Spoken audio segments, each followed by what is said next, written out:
Vasala Sutta, Discourse on Outcasts, Sutta Nipata, SN 1.7, translated from the Pali by Piyadasi Thera.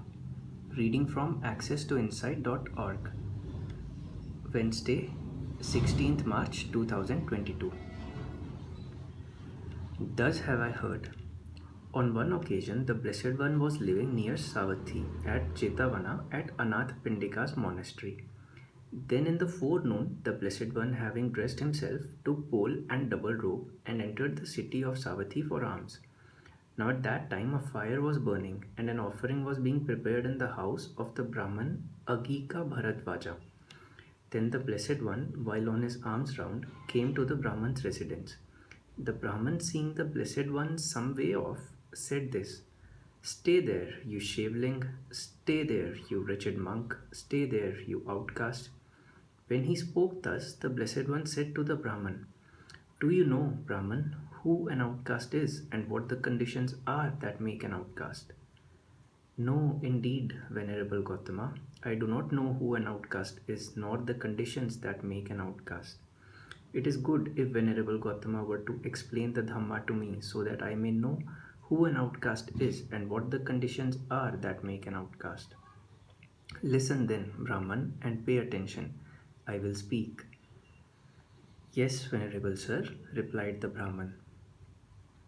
"Whosoever is angry, harbors hatred, and is reluctant to speak well of others, discredits the good of others, perverted in views, deceitful, know him as an outcast. Whosoever in this world kills living beings, once born or twice born, in whom there is no sympathy for living beings, know him as an outcast.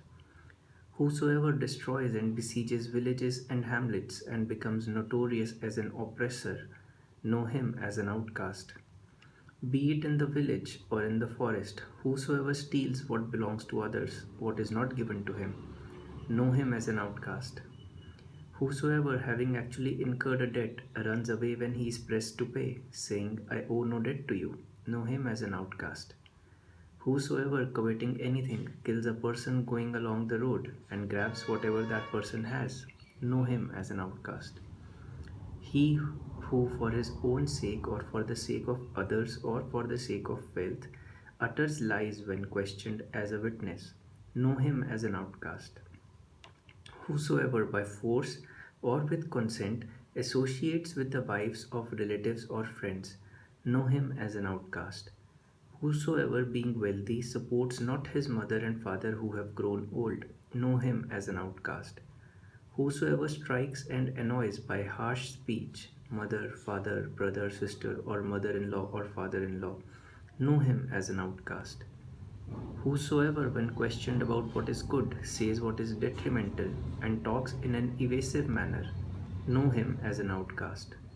Whosoever, having committed an evil deed, wishes that it may not be known to others and commits evil in secret, know him as an outcast.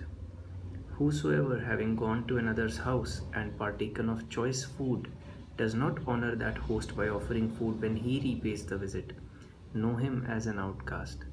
Whosoever deceives by uttering lies, a Brahman or an ascetic or any other mendicant, know him as an outcast. Whosoever, when a Brahman or ascetic appears during mealtime, angers him by harsh speech and does not offer him any alms, know him as an outcast. Whosoever in this world, shrouded in ignorance, speaks harsh words, asatam, or falsehood, expecting to gain something, know him as an outcast. Whosoever, debased by his pride, exalts himself and belittles others, know him as an outcast. Whoever is given to anger, is miserly, has base desires, and is selfish, deceitful, shameless, and fearless in doing evil, know him as an outcast. Whosoever reviles the enlightened one, the Buddha, or a disciple of the Buddha, recluse, or a householder, know him as an outcast. Whosoever, not being an arahant, a consummate one, pretends to be so, is a thief in the whole universe. He is the lowest of outcasts. Not by birth is one an outcast, not by birth is one a Brahman, By deed one becomes an outcast, by deed one becomes a Brahman. Know ye by the example I now cite the fact that by birth one is not an outcast. There was an outcast's son, Sopaka, who became known as Matanga. This Matanga attained the highest fame so difficult to gain. Many were the warriors, Kshatriyas, and Brahmans who went to attend on him. Mounting the celestial chariot, the noble eightfold path, and driving along the passion free high road, Sopaka, now a monk, reached the Brahma realm having given up sense desires. His lowly birth did not prevent him from being reborn in the Brahma realm. There are Brahmins born in the family of preceptors, kinsmen of Veda hymns. They are often seen committing evil deeds. In this life itself, they are despised. In the next, they are born in an evil state of existence. High birth does not prevent them from falling into a woeful state or from censure. Not by birth is one an outcast, not by birth is one a Brahman. By deed one becomes an outcast, by deed one becomes a Brahman.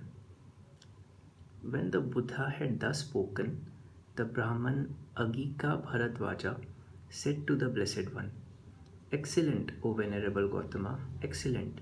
Just as, O Venerable Gautama, a man were to set upright what had been overturned, or were to reveal what had been hidden, or were to point the way to one who had gone astray, or were to hold an oil lamp in the dark so that those with eyes may see things.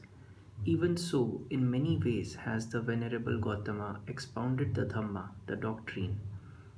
I take refuge in the Venerable Gautama, the Dhamma, and the Sangha, the order.